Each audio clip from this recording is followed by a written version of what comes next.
Hi everyone, welcome to Best Recipes with Sharon. Stay with me and I'll show you how to make really good roasted turkey and tasty gravy. Generally, this seems like a pretty straightforward thing to do. I mean, roasting a turkey, it's got to be pretty simple. But there are a few ideas that help to make it much more successful. And I like my gravy to be much more than just flavored water. So alright, let's get started. So start by preheating your oven to 450 degrees.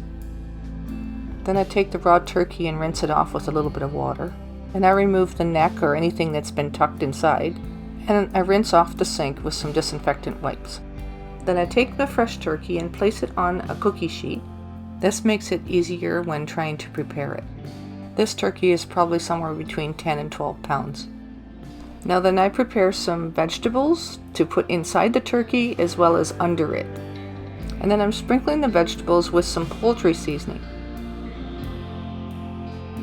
And now then a little bit of salt and pepper. And I take some of the vegetables and stuff it inside the turkey. This will help to keep the meat from drying out, as well as it'll add a little flavor from the vegetables. And when doing bread stuffing, I do it separate from the turkey. So the main vegetables that I stuff inside the turkey are celery, carrots, onions, and peppers. And this adds a lot of extra flavor and keeps it from drying out, like I said. You can eat these later, but they will be a bit overcooked, so I tend to just strain them out and discard them. Then I take the rest of the vegetables, including some cabbage, and put in the bottom of my roasting pan. And I do this because I want to have a really flavorful gravy. So all these vegetables placed in the bottom of the pan, and then you place your turkey on top of this and let the juices of the turkey mix with the vegetables and cook them, and it will seep into the fluid that's there for your gravy. So then I also sprinkle one package of onion soup mix over top of the veggies like this. So then take some kitchen twine, cut a little piece, and tie the legs together to help secure it and keep everything together, but also to help keep it from drying out.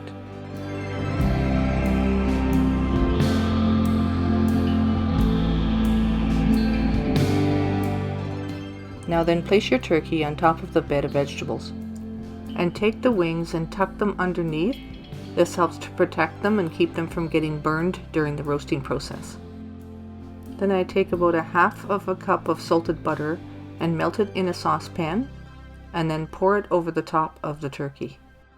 This will add a little bit of flavor, it will help it to brown better, and it will also help the spices to stick better.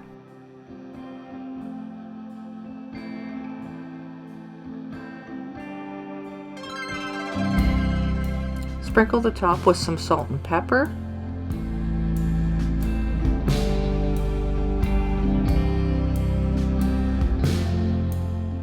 And I use a garlic and herb spice. It's actually herbs and spices that are all mixed together, like oregano, parsley, rosemary, basil, red pepper, that kind of thing. It's kind of all inclusive, and I put a generous amount on top like this.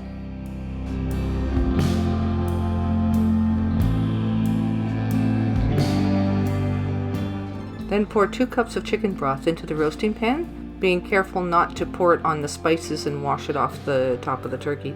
And better yet, probably just pour this in before you put the turkey in the pan might be a better idea. The chicken broth helps add a better flavor to your gravy, so it gives you a head start on that. So then place the lid on the roasting pan.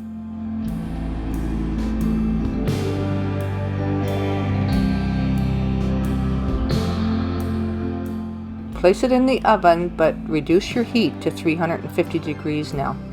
And this will take at least 4 to 5 hours, maybe a little bit longer, depending on how much you want it cooked, whether you want it to fall off the bone. And it's cooked when you pierce it with a knife between the thigh and the breast, and it doesn't come out pink. In other words, the juices come out clear. Based by pouring some of the juices over the turkey every hour. And you start out by cooking it with the lid on for the first couple of hours or so, and then take the lid off to let it brown. So on to making rich and tasty gravy. So drain off the turkey drippings and the chicken broth that's from around the turkey. This will also have the vegetable flavors already in it because you've cooked it in that, and it will also have the onion soup mix in it. So bring this to a boil and then thicken it with equal parts of cornstarch and Bistel that's been dissolved in water. Slowly add it a little at a time until it gets to be as thick as you want it to be. Be sure to whisk it thoroughly while you're thickening it to avoid any lumps. Now it's ready to enjoy. Thanks for watching Best Recipes with Sharon, and I hope you have a happy Easter weekend. Stay safe out there.